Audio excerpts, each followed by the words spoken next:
And so I figure while it's on the lift, just kind of take a look underneath just so everyone can kind of see what's going on.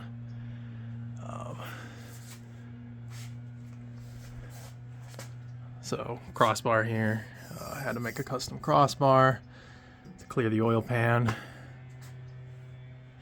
I mean, otherwise the suspension itself is all original suspension.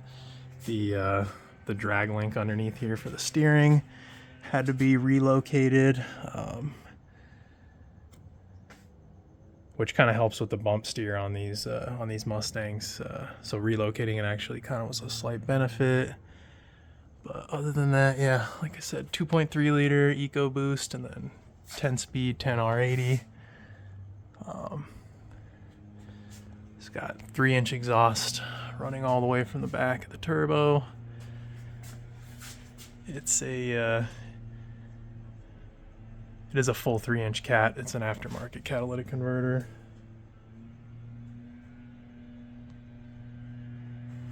It's all TIG welded all the way back, and then for the muffler, just have these polyurethane bushings here to kind of keep it in place. Just keep it away from the drive shaft, and then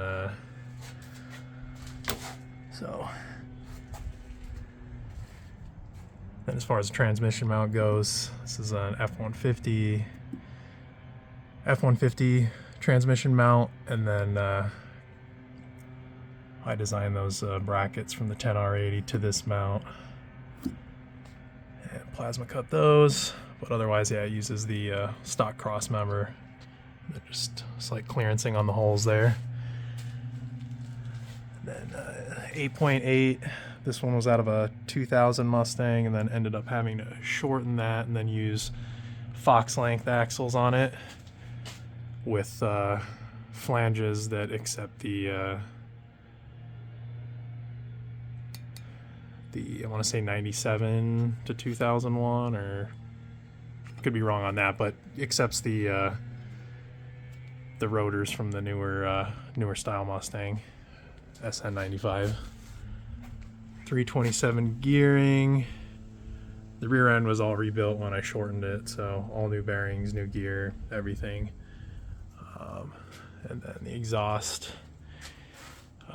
done properly, goes over the drive shaft and then heads out the back. Then it's a stock fuel tank setup, and then using a Walbro fuel pump, inline fuel pump with a single line going to the front like it originally would. And then again, went with this setup for simplicity, to run one line to the front rather than having a fuel pressure regulator and a return to the back. And again, it kind of comes through here, some connections there, and then it runs up through the frame and then into the high pressure fuel pump at the top. And again, so it's a single line, and then the pump's controlled by a Arduino that I wrote some code for that essentially pulses the pump to maintain the 60 psi, 58, 60 psi. But other than that, that's kind of main stuff going on here. 3.5-inch steel drive shaft.